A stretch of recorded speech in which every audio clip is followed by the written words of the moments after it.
Quer ser mais assertivo nas vendas?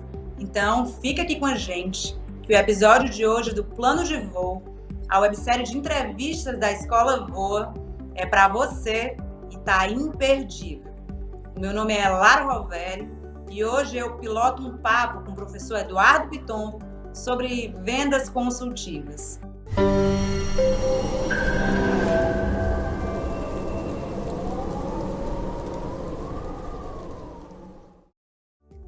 Professor Eduardo, conta pra gente o que é preciso para aplicar na prática a venda consultiva. Bom, eu acho que a venda consultiva, uma definição mais interessante para a venda consultiva, é aquela onde talvez não esteja muito claro para o consumidor ou para um cliente, personalidade jurídica, ou eventualmente até para quem também está vendendo, qual é exatamente a solução que mais se encaixa naquele modelo, naquela real necessidade. Ou seja, são necessárias várias competências, não apenas técnicas, mas também relacionais e com capacidade de vislumbrar possíveis soluções que se apresentem como diferenciais. Então, acho que o consultivo ele envolve um processo eventualmente mais técnico, não necessariamente mais demorado, mas isso ocorre na maioria dos casos, mas que utilizam recursos de inteligência para propor uma melhor solução, de maior longevidade e de melhor resultado para o cliente. E essa técnica, ela pode ser aplicada em qualquer situação ou tem alguma restrição? Eu diria que não existe restrição, né? E em termos de indústria que você está aplicando, mercado-alvo, ou mesmo o tipo de cliente que você está negociando, né? Obviamente, uma estrutura consultivo, onde se desenvolve um profissional, é porque você quer tirar o máximo daquele profissional para situações mais complexas, em que realmente ele consiga apresentar competências que possam maximizar a solução para os dois lados, para o cliente e para a empresa. Mas eu diria que não há uma restrição em termos de indústria de aplicabilidade, isso não existe. Eu acho que é uma competência que a pessoa desenvolve e que vai servir para o resto da vida, para onde essa pessoa vai caminhar em termos de ciclo profissional. Professor Eduardo, e o que a gente pode apontar aí como as principais diferenças entre essa técnica, digamos, mais tradicional e a venda consultiva? Legal, essa é uma pergunta interessante, né? Mas eu acho assim que os diferenciais, quando você pensa num profissional da área consultiva, primeiro é uma belíssima capacidade dele de entender mercado, analisar mercado, entender as dores de uma empresa e associar essas dores aos possíveis benefícios proporcionados pela solução que ele representa. Então, eu diria que a primeira habilidade, o primeiro diferencial é a capacidade de analisar mercado. A outra habilidade é a capacidade de desenho de solução. De que maneira uma solução pode ser desenhada, não só em termos de características do produto ou do serviço, mas em termos de modelos de negócio também, por que não até em modelos de preço. Então, acho que uma segunda capacidade é o desenho de solução. Eu acho que o outro grande diferencial, né, que complementa essas características de uma venda consultiva é a capacidade de transformar aquela negociação no modelo de longevidade em termos de relacionamento, onde não vai ser feita uma venda, mas a gente consegue fazer uma projeção de possíveis vendas futuras com o menor esforço de venda. Isso também está no pacote, né? Então, no fundo, esses 3 pontos acabam diferenciando um profissional de venda consultiva hoje em dia.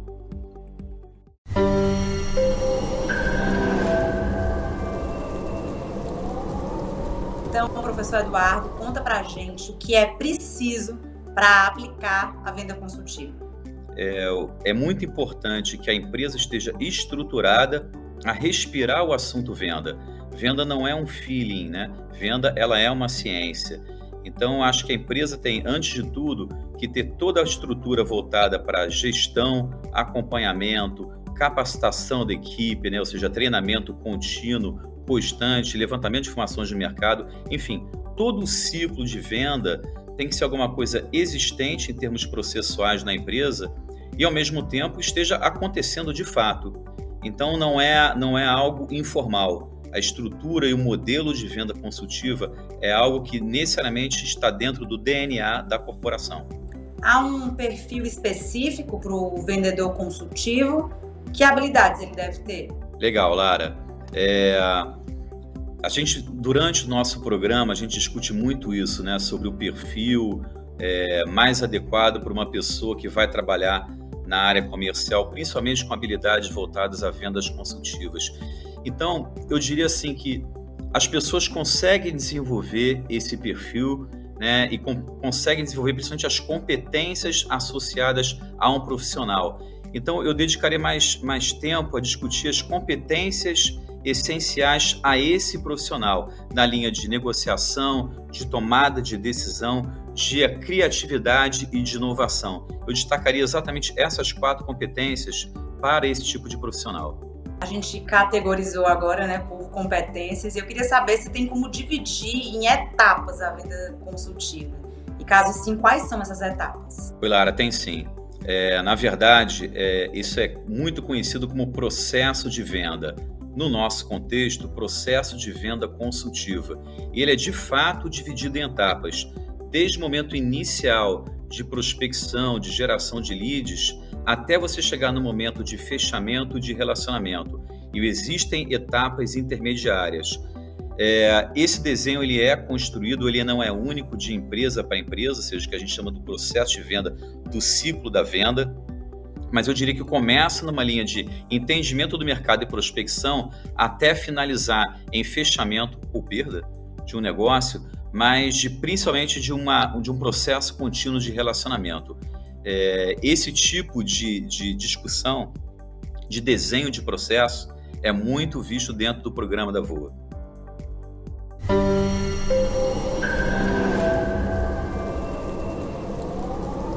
Eu queria saber se essa técnica também pode ser aplicada para as vendas online e, caso sim, quais são as vantagens, mas também os desafios. Esse é o grande desafio hoje em dia, né? A gente está vivendo um momento onde os encontros têm sido muito mais virtuais do que presenciais e, obviamente, isso afeta diretamente o processo de venda. Quando eu digo que afeta o processo de venda, não quer dizer que nós venderemos menos em função disso ou que a venda está mais complexa, mas ela em si está diferente. Engajar um potencial cliente dentro de um modelo virtual, ele é um novo desafio. Ou seja, as etapas, elas não mudaram, mas elas podem necessariamente sofrer algumas variações, algumas ferramentas podem ser utilizadas dentro desse processo de venda, dentro desse ciclo, na verdade, de venda, que tem por objetivo engajar e tornar da mesma maneira como se fosse presencial, tão efetivo quanto, né, como se fosse presencial, o processo de venda. Mas esse é um modelo que a gente hoje não consegue mais ficar afastado. O mundo é mais virtual, as negociações também são mais virtuais e da mesma maneira que o nosso momento antes da pandemia, temos os mesmos objetivos após um processo de venda, ou seja, fechar um negócio que atenda ambas as partes. Então, esse é um desafio e é um desafio que os profissionais de venda consultiva têm se preocupado bastante. Professor, ainda sobre esse tópico de vendas online, eu queria saber se é possível ter um atendimento, oferecer, na verdade, né, o vendedor consultivo, um tipo de venda que seja atrativa e humanizada, usando recursos tecnológicos, a exemplo aí dos bots, dos robôs. Lara, é possível. Eu diria até que, eventualmente, a gente consegue ter mais recursos, mais informações para fornecer que torne o processo de decisão de um cliente mais confortável para fechar um negócio. Ou seja, o ambiente virtual também nos proporciona isso, obter mais informações, ter elas em tempo real, né, e assim, ter mais flexibilidade nessas discussões. Hoje não existe uma resposta certa o quanto isso vai ser mais efetivo ou menos efetivo em comparação a um período pré-pandemia. Então, muitas pessoas ainda têm uma insegurança muito grande se a etapa focada no processo de fechamento de venda seria mais efetiva longe ou perto, ou seja, no virtual ou no presencial. A gente não tem a resposta ainda, a grande verdade é essa. Porém, os recursos, o momento é esse, uma realidade nova já se apresentou e a gente tem que trabalhar com ferramentas que tornem mais fácil para o cliente a tomada de decisão. Isso sim é possível hoje dentro de um processo negocial, não tem a menor dúvida. Para finalizar, professor Eduardo, eu queria saber que dicas você daria para quem pretende estabelecer vantagens competitivas por meio das vendas consultivas. Eu acho hoje acho que tem duas linhas importantes para a gente seguir como profissional comercial.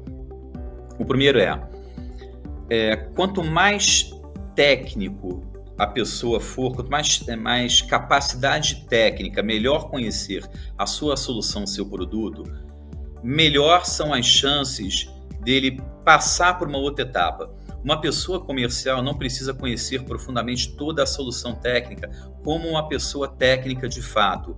Isso acontece muito com serviços, por exemplo, de TI.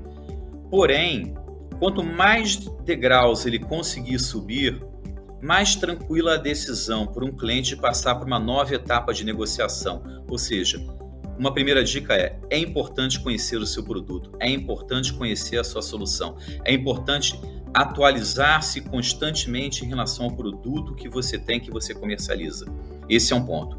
E o segundo ponto, numa negociação consultiva, você tem que ter o termômetro exato de cada etapa, você tem que tirar uma fotografia da negociação, você tem que conhecer as pessoas, você tem que saber quem é a pessoa de melhor relacionamento, com quem você deve discutir de fato uma transação em termos de influência.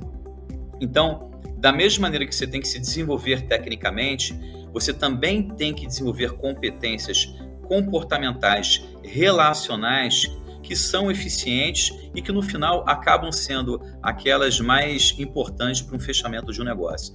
Então, não adianta uma pessoa ser muito comportamental, não ter habilidade técnica, e da outra maneira conhecer muito tecnicamente e não ter as habilidades comportamentais mais intangíveis necessárias ao negócio.